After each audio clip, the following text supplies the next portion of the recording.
A Él sea la gloria por los siglos de los siglos. Dice: después de que hayáis padecido un poco de tiempo, Él mismo os perfeccione, Él mismo os afirme, establezca y fortalezca. Y a Él sea la gloria por los siglos de los siglos. Como habíamos dicho al inicio del culto, nosotros tenemos el primer domingo del mes reservado, separado para el recordatorio de lo que el Señor mismo nos dejó. El recordar su obra perfecta en la cruz del Calvario, como es la cena del Señor. Y dice la Escritura en esta hora de la mañana, al reconocer los símbolos que están en medio de esta reunión, la palabra del Señor nos manda de que vivamos y estemos a cuentas. Que si vuestros pecados fueran rojos como la sangre, vendrán a ser como blanca nieve, como blanca lana. Venid luego, dice el Señor, y estemos a cuenta. Este es el tiempo.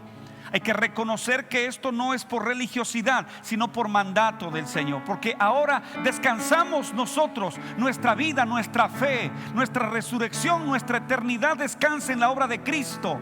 Porque ese es el nuevo pacto en mi sangre, en la sangre, en la obra de Cristo. Es que no hay otra manera como el hombre pueda ser salvo. No hay otra manera. El hombre podrá inventar todas las maneras que quiera, pero hay una sola forma, a la forma de Dios. Y Dios dio su forma y su manera a través de la obra de Cristo Jesús, su Hijo amado, Dios mismo habitando en medio de nosotros. Le invito para que mientras reparto la cena del Señor con los músicos que están ahora, y que usted en su casa pueda hacer lo mismo, pueda repartir la cena para aquellos que así lo quieran. Vamos a repartir y luego continuamos con la cena del Señor.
Hemos repartido la cena para los músicos, camarógrafo, la parte del audio, y quienes en realidad estamos los justos que tenemos que estar aquí en medio de esta transmisión. Y es el mismo fervor, la misma solemnidad, la misma honra para el Señor. Sea que esté vacía este lugar, pero sabemos que en nuestro corazón habita el Señor, y si Él nos ha mandado tenemos que hacerlo.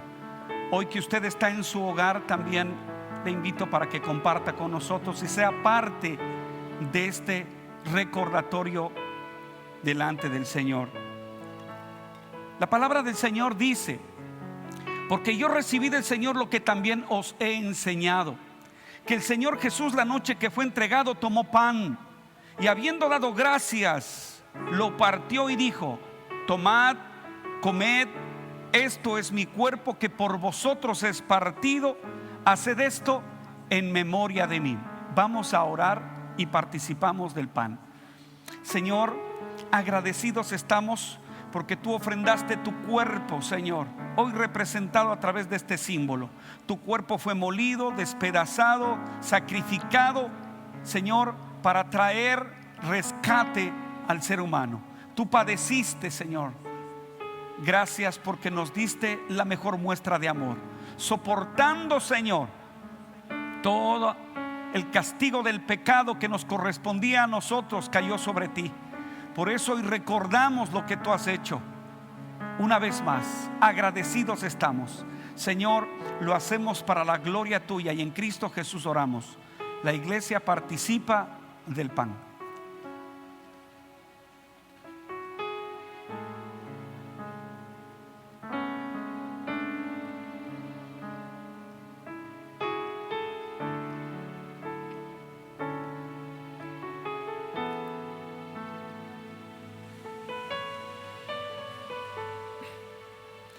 Asimismo, tomó también la copa después de haber cenado, diciendo: esta copa es el nuevo pacto en mi sangre. Haced esto todas las veces que la bebiereis en memoria de mí. La iglesia de Cristo participa de la copa.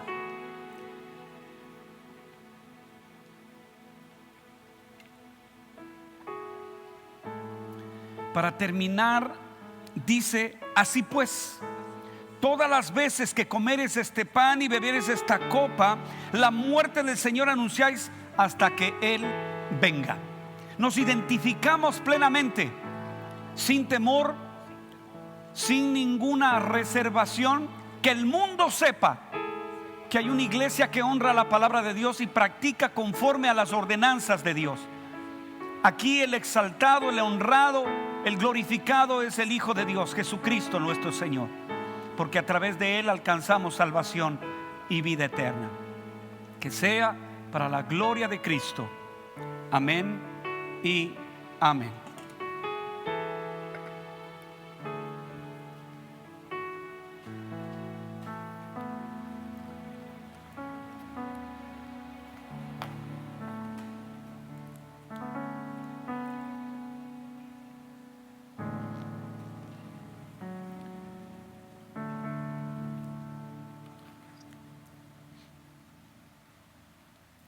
Siempre será un privilegio, siempre será uno de los honores más grandes que puede existir, el poder servir al Señor.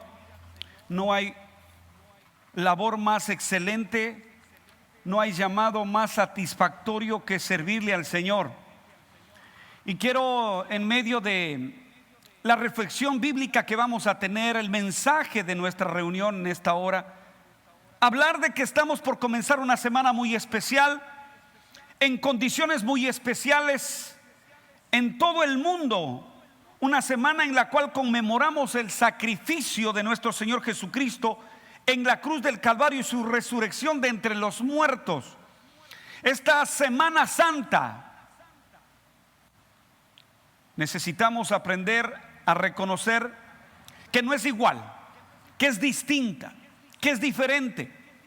En el calendario cada año se reserva el tiempo para poder reconocer la obra de Cristo. Es necesario iniciar recordando la entrada triunfal de Jesús en Jerusalén. Esa era la época en la cual Jerusalén estaba llena de personas y llegaban miles y miles de personas, de judíos que subían a Jerusalén de todas partes de las regiones a practicar lo que ellos hasta el día de hoy lo reviven, es la Pascua.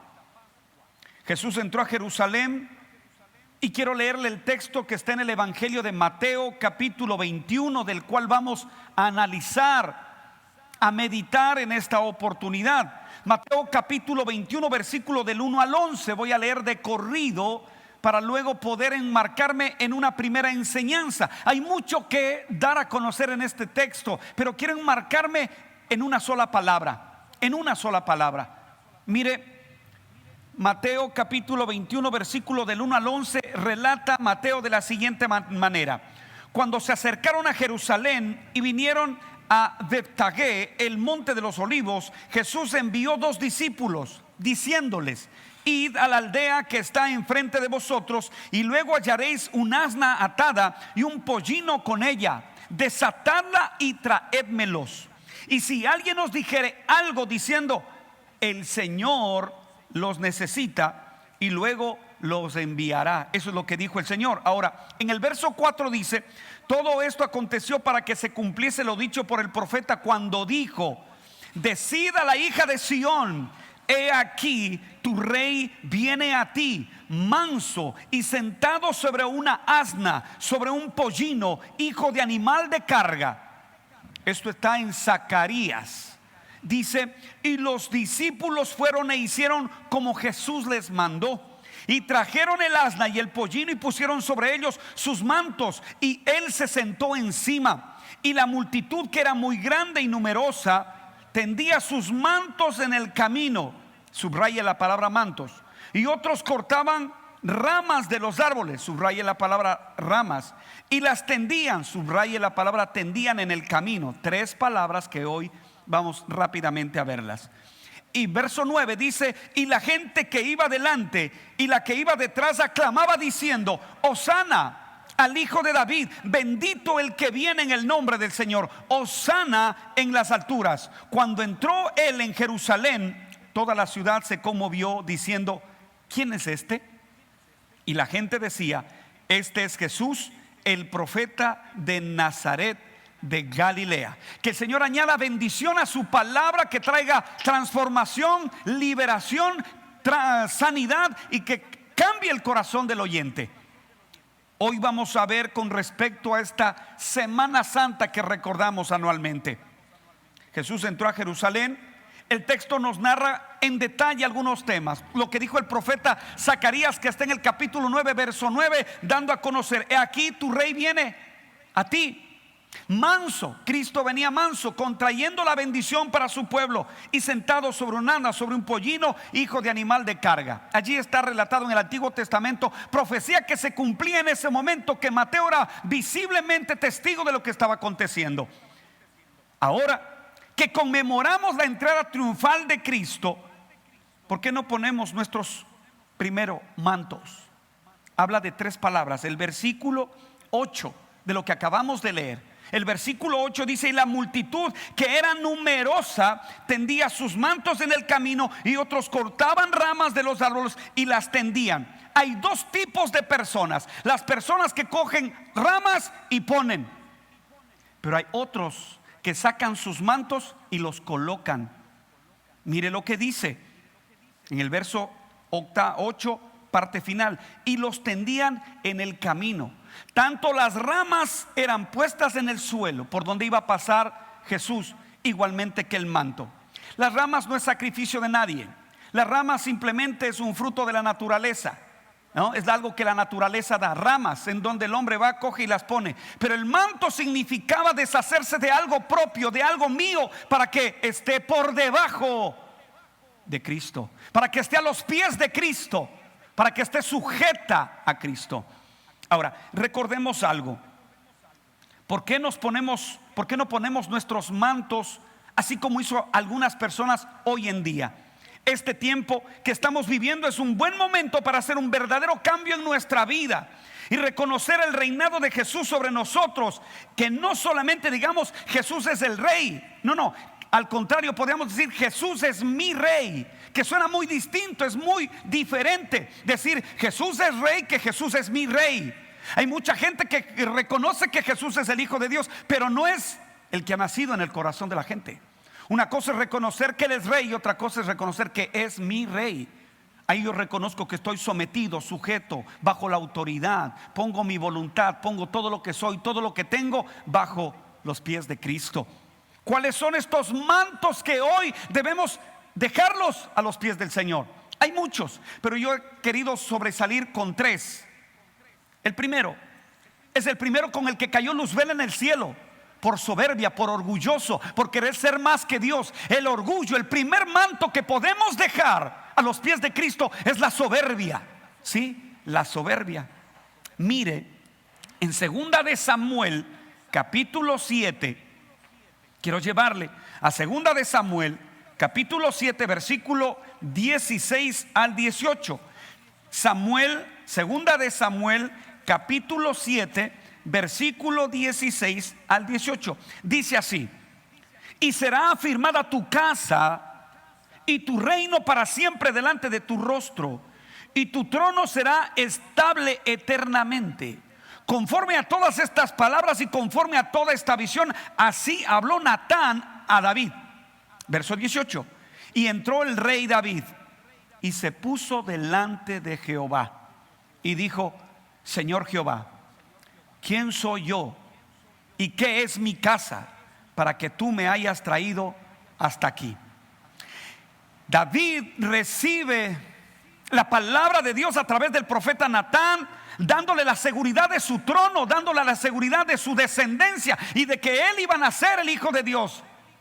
Dentro de todo esto, cualquiera hubiera podido enorgullecerse, cualquiera hubiera podido enaltecerse, pero humildemente David. Por eso ahora entiendo cuando Dios dice que no hay otro en Israel que me alabe como este. David sabía quién era Dios, sabía la presencia de Dios, qué hay que hacer en la presencia de Dios, quién es Dios. Cuando él recibe la palabra de Natán, se encierra, verso 18, y entró el rey David y se puso delante de Jehová. Cuando en el Antiguo Testamento, cuando estudiamos los versos, los textos, dice que cuando una persona se ponía delante de Dios, tenía que postrarse, tenía que humillarse, tenía que dejar de ser él para que el Señor sea el todo.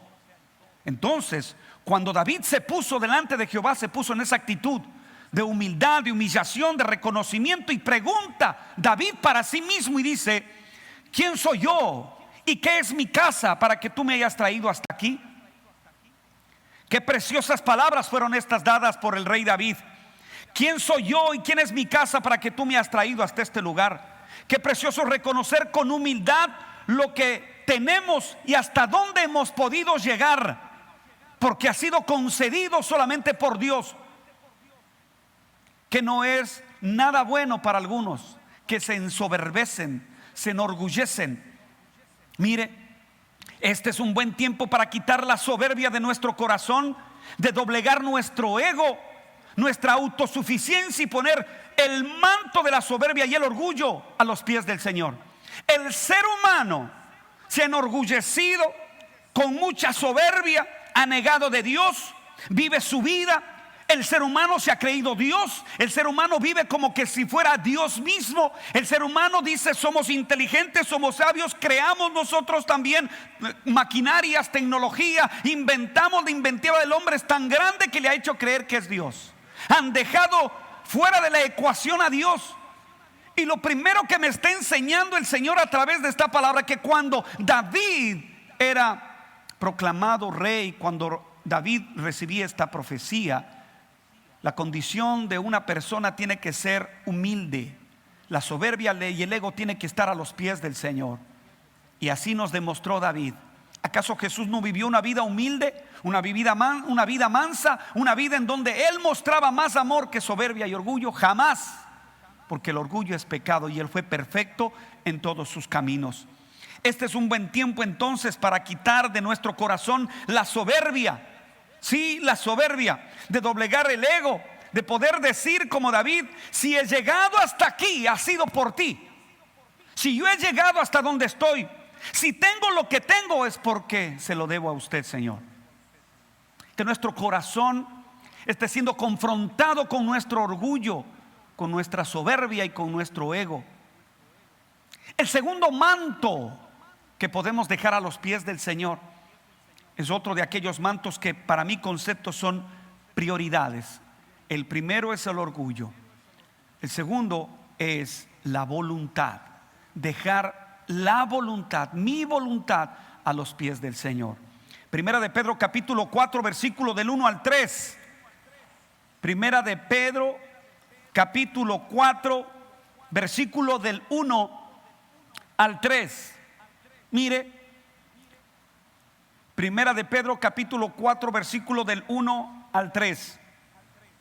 Dice la Escritura: puesto que Cristo ha padecido por nosotros en la carne, vosotros también armaos del mismo pensamiento, pues quien ha padecido en la carne terminó con el pecado, para no vivir el tiempo que resta en la carne conforme a las concupiscencias de los hombres, sino conforme a la voluntad de Dios. Verso 3: baste ya el tiempo pasado para haber hecho lo que agrada a los gentiles, andando en lascivias, concupiscencias, embriagueces, orgías, disipación y abominables idolatrías. Hasta ahí la lectura. El Señor nos está diciendo: antes vivías así, antes pensabas así, antes actuabas de esta manera, pero basta ya. Es tiempo de que dejes tu voluntad en las manos del Señor y hagas la voluntad de Dios. Aquí el apóstol nos está exhortando para dejar la vana manera de vivir y aprendamos a vivir en medio de esa voluntad eterna. En este tiempo de pandemia, En este tiempo de cuarentena, muchos de nosotros hemos tenido la oportunidad de reflexionar en la manera equivocada como estábamos viviendo nuestro cristianismo. Y eso es lo que anhelo, que este tiempo, este proceso, la iglesia de Cristo reaccione, sea vivificada, avivada, confrontada. Decíamos que éramos cristianos, pero en la realidad no queríamos hacer la voluntad de Cristo, sino nuestra voluntad. No queríamos vivir en el espíritu, sino en la carne. Es por eso que este tiempo que el Señor nos está haciendo vivir en un mundo, en un momento, para tener un reinicio de nuestras vidas, formatear el disco de nuestra vida. Es necesario reconocer que nuestra vida cristiana después de esto tiene que ser mejor, desafiante, que seamos esa luz que el Señor manda. Hoy podemos poner el manto de nuestra voluntad a los pies del Señor, reconociendo a Él como el Rey, como el Señor de nuestra vida. Poner el manto de nuestra voluntad delante del Señor significa que en nuestra vida ya no habrá más frases como estas: yo hago lo que me da la gana, déjenme vivir mi vida, no se metan en mi vida, yo hago con mi vida lo que yo quiero, y otras frases más. Ya basta, el tiempo pasado hemos vivido equivocados. A partir de ahora tenemos que aprender a vivir conforme a la voluntad de nuestro Dios, agradándole y obedeciéndole. Esa es la voluntad. ¿Recuerda usted cuando hay el episodio en el Nuevo Testamento? Jesús está hablando a los discípulos, viene uno de afuera y le dice: Jesús, tu mamá y tus hermanos están afuera. Y Jesús le dice: el que hace la voluntad de mi Padre, ese es mi familiar, ese es mi hermano. Es necesario aprender a dejar nuestra voluntad a los pies del Señor y que se haga la voluntad del Señor. Pongo un alto aquí porque quiero dar la gloria al Señor.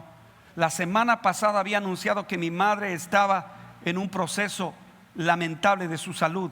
El médico, a uno de los familiares, la recomendación fue de que prepare a la familia porque mi madre estaba a punto de fallecer. Esas fueron las palabras del médico a nuestro familiar. Pero hemos orado, pero hemos descansado en la voluntad del Señor, y hoy mi madre ha salido del hospital limpia, sana y se está recuperando para la gloria del Señor. Eso pasa cuando aprendemos a aceptar la voluntad de Dios. Eso pasa, los milagros pueden pasar cuando aceptamos la voluntad de Dios. Cuando nuestra fe en la palabra es más importante que mis emociones. Dios no es mi empleado para que Él sane a mi mamá. Él ha sido el Dios soberano, y yo he pedido que se haga la voluntad de Él en la vida de mi mamá, y ahora la tenemos todavía con nosotros, para la gloria del Señor. La voluntad de Dios que se haga en medio de estos tiempos. El tercer manto, para continuar con el mensaje, el tercer manto que nosotros tenemos que aprender a dejar a los pies del Señor es el tiempo. Sí, es el tiempo. Hemos visto la soberbia y el orgullo. Hemos visto la voluntad. Y ahora vemos el manto del tiempo. Isaías capítulo 6 versículo 8. Isaías capítulo 6 versículo 8. Mire lo que dice las escrituras. Isaías capítulo 6 versículo 8. Hablando del tiempo. Isaías 6, 8. Después oí la voz del Señor que decía: ¿a quién enviaré? ¿Y quién irá por nosotros? Entonces respondí yo: heme aquí, envíame a mí. Lastimosamente, muchos cristianos dicen que Jesús es su Rey, pero no tienen tiempo para servirle a Él. Si reconocemos a Jesús como Rey de nuestra vida, significa que nosotros reconocemos que somos siervos del Rey. El Rey no tiene cogobernantes. El Rey tiene súbditos. Y si Él es el Rey, yo soy siervo de Él, súbdito de Él. Él manda y yo sirvo. Pero la realidad es que la mayoría de cristianos no tienen tiempo para servir al Rey de Reyes, sino al Rey del trabajo, el Rey del noviazgo, el Rey del sexo, el Rey de la modernidad, el Rey de la moda, el Rey de los estudios, el Rey del dinero, etcétera, etcétera, etcétera. Es necesario reconocer que para servir a nuestro Rey tenemos que dedicar nuestro tiempo, y para eso necesitamos comprender algo muy importante. Para servir al Señor es necesario estar dispuestos y decir: heme aquí, y disponibles y decir: envíame a mí. Dos palabras en un solo versículo. Le vuelvo a repetir: dispuestos al decir heme aquí, disposición, y al decir envíame a mí se llama disponibles para ser enviados. En las iglesias hay muchos cristianos dispuestos, pero lastimosamente muy pocos están disponibles. Sus horarios están llenos, le dan sobras al Señor, y Él no quiere limosnas, Él quiere lo mejor de usted. Por eso el Señor en este tiempo nos está llamando a dejar los mantos. Para mí los tres prioritarios. Si usted puede ver más mantos en su vida que tienen que estar a los pies del Señor, deje los mantos a los pies de Cristo, y que pase por encima de ellos el que tiene que pasar: Jesús el Señor. El manto de la soberbia, el manto de la voluntad y el manto de lo que es el tiempo. El tiempo es del Señor. Quiero avanzar en el mensaje y llevarles al Evangelio de Lucas para ir a la segunda parte del mensaje. Lucas capítulo 19, versículo 19. Lucas capítulo 19, versículo 37, perdón. Lucas 19, 37, hablando de la entrada triunfal de Jesús en Jerusalén. La misma porción, al inicio leímos de Mateo. Hoy vamos a Lucas para ver la segunda palabra. La primera era manto, y ahora vamos a ver cuál es. Lucas capítulo 19, versículo 37 al 44 dice: Lucas 19, 37 al 44. Cuando llegaban ya cerca de la bajada del monte de los olivos, toda la multitud de los discípulos, gozándose, comenzó a alabar a Dios a grandes voces por todas las maravillas que habían visto, diciendo: bendito el Rey que viene en el nombre del Señor, paz en el cielo y gloria en las alturas. Entonces algunos de los fariseos, dice, de entre la multitud le dijeron: maestro, reprende a tus discípulos. Él respondiendo les dijo: os digo que si estos callaran, las piedras clamarán. Y cuando llegó cerca de la ciudad, al verla, lloró sobre ella, diciendo: oh, si también tú conocieseis, a lo menos en este tu día, lo que es para tu paz, mas ahora está encubierto de tus ojos, porque vendrán días sobre ti cuando tus enemigos te rodearán con vallado y te sitiarán, y por todas partes te estrecharán y te derribarán a tierra, y tus hijos dentro de ti, y no dejarán en ti piedra sobre piedra, por cuanto no conociste el tiempo de tu visitación. La primera parte fue el enfoque de los mantos, o del manto a los pies del Señor. Ahora quiero enfocar lo que dice el verso 41. Cuando se acercó a la ciudad, al verla, Jesús lloró.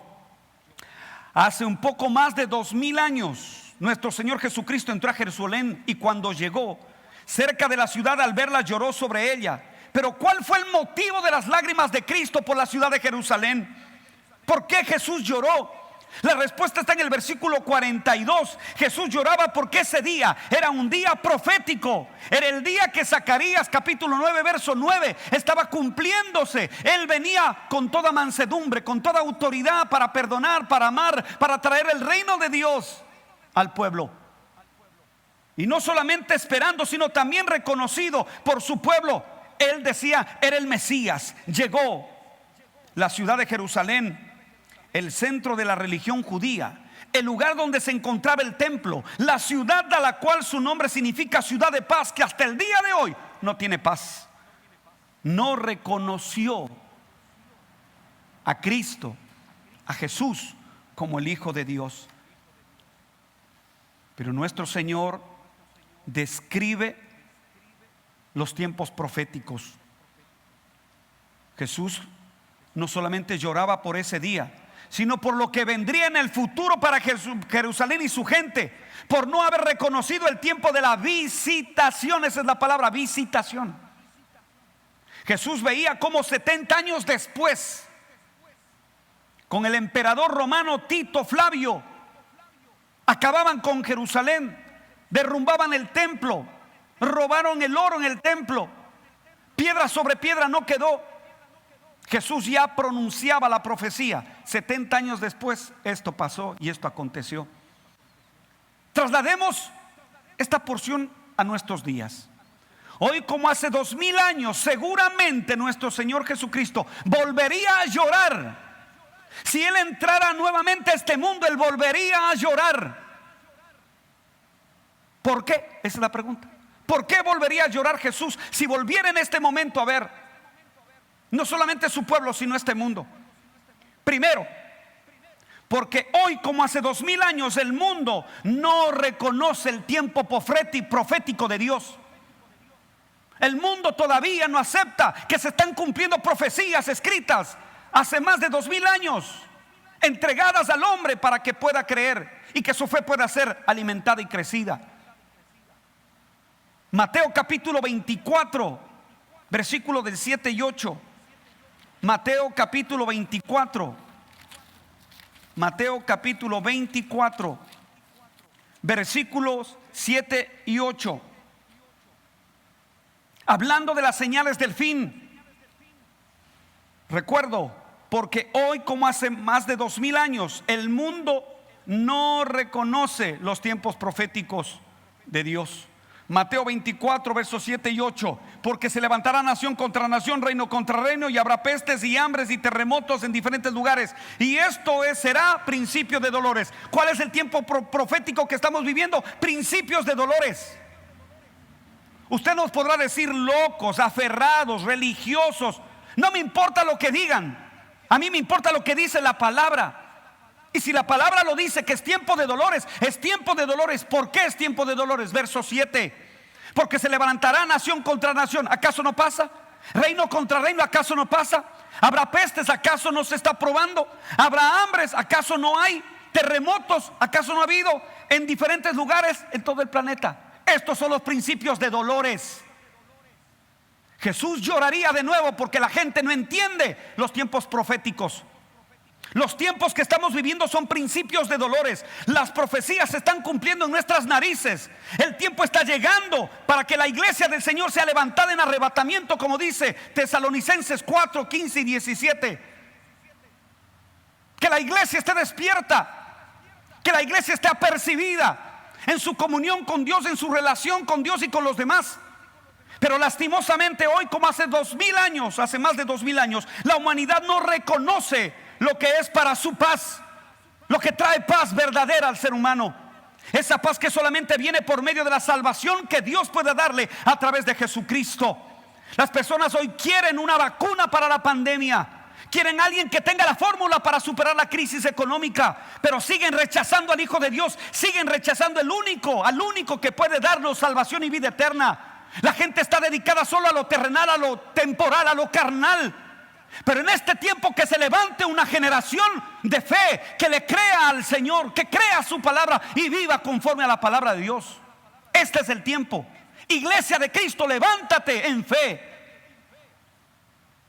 La segunda cosa que quiero reflexionar es que hoy, como hace 2000 años, la humanidad no está reflexionando en los eventos proféticos que están pasando. Versículo 20 al 21 del mismo capítulo de 24 de Mateo. Mateo 24, versículo 20 y 21 dice: orad pues, que vuestra huida no sea en invierno ni en día de reposo, porque habrá entonces gran tribulación, cual no la ha habido desde el principio del mundo hasta ahora, ni la habrá. Hoy estamos viviendo tiempos de tribulación y angustia a causa de la pandemia del COVID-19. ¿Acaso no está gente atribulada, con pánico, con temor? Hay angustia, aflicción, desempleo, muerte en casi todo el mundo. Pero eso es necesario que todo el mundo comprenda que esta tribulación que estamos viviendo no se compara a la tribulación descrita en Apocalipsis. Que para la gloria del Señor la iglesia de Cristo no estará presente. Porque nosotros, como dice la Escritura, seremos arrebatados. Porque Él viene por una novia limpia, pura y santa, no por una iglesia maltratada. Por eso la iglesia no pasará la tribulación. La iglesia de Cristo será arrebatada y vendrán la gran tribulación y todo lo que el Señor describe en Apocalipsis. ¿Cuándo ocurrirá esto? Muchos hablan de fechas, hacen cálculos para establecer un tiempo probable, pero el Señor ha dicho: nadie sabe ni el día ni la hora. Nadie sabe. Entonces, ¿qué hacemos? También para esa pregunta nos dio la respuesta nuestro Señor Jesucristo. ¿Qué hacemos?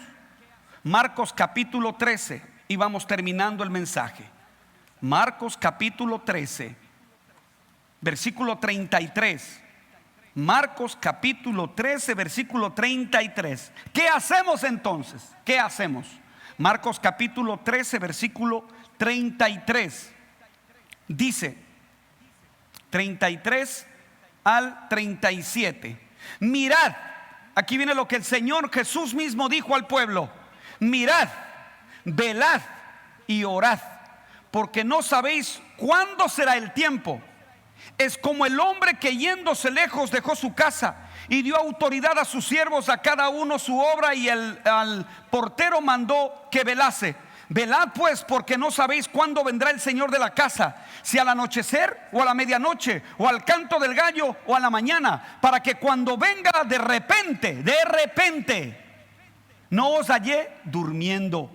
Y lo que a vosotros digo, a todos lo digo. O sea, a usted y a mí nos sigue diciendo el Señor que debemos estar mirando. ¿Qué más dice? Velando y orando. Tres cosas que el Señor nos manda en este tiempo: a mirar lo que pasa conforme a las Escrituras. Dice a velar, a estar pendientes, a estar no desconocidos a lo que pasa. Y por último dice a estar orando. ¿Qué está haciendo usted? ¿Cómo me preparo? ¿Cómo me preparo para todo esto? Una buena pregunta. Hoy, como hace 2000 años, la respuesta sigue siendo la misma. Sigue siendo la misma. Hechos capítulo 16.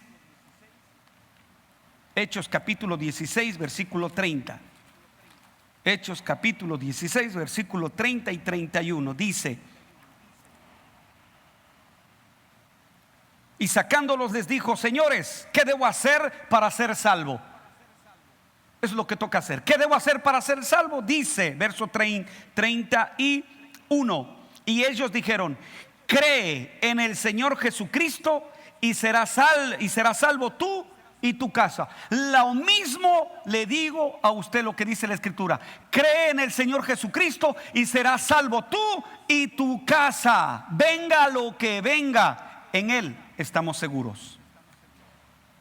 Así que invita hoy a Cristo Jesús a tu corazón si no lo tienes. Dios está a una oración de distancia. Él no va a despreciar un corazón contrito y humillado, que venga reconociendo que somos pecadores y que Él es santo, y que Él envió a su Hijo Jesucristo para que todo aquel que en Él crea no se pierda, mas tenga vida eterna. Abra su corazón, permita que Cristo entre en su corazón y las cosas cambiarán. Usted será parte de la familia de Dios. Así se llega a ser de la iglesia de Cristo. No la iglesia de hombres, sino la iglesia de Cristo a través de Él. Le invito que terminemos este tiempo de reflexión bíblica y oremos al Señor. Señor, en esta hora queremos agradecerte por tu palabra. Gracias porque es palabra de Dios, buena, viva, eficaz como espada de dos filos, cortante, penetrante, hasta lo más íntimo, hasta lo más profundo. Que esta palabra caiga, Señor, en corazones sensibles, que haya penetrado hasta lo más profundo, haya tocado las fibras más íntimas del corazón de los televidentes y oyentes, y puedan levantar su mirada de fe y encontrar en ti la salvación. Cristo es la salvación del mundo. Cristo es la salvación del mundo. Que haya gente que hoy se ponga cuentas contigo y en una oración puedan reconocer, Señor, que tú eres el Rey. Señor Jesús, que tú eres el Hijo de Dios, que viniste y moriste y resucitaste y pronto vendrás. Que abran su corazón y te reciban como Señor y Salvador. Y todo aquel que lo haga, Señor, que proclame, que crea con su corazón y que confiese con su boca que Cristo es el Señor, sea escrito en el libro de la vida. A usted, mi amigo televidente que está orando y que no ha recibido a Jesús, permítame guiarle nada más en una oración. Repita conmigo: Señor, en este día he escuchado tu palabra y he sido confrontado con tu presencia. Señor, reconozco mi condición de pecador, acepto que tú eres santo, que tú eres Dios y que tú enviaste a tu Hijo. Y Señor, yo abro mi corazón en este día y recibo a Jesús en mi vida como mi Señor, mi Salvador, mi Rey. Señor, derrama de tu Espíritu sobre mi vida, escribe mi nombre en el libro eterno y enséñame a crecer en tus caminos y a vivir para ti. En el nombre de Jesús.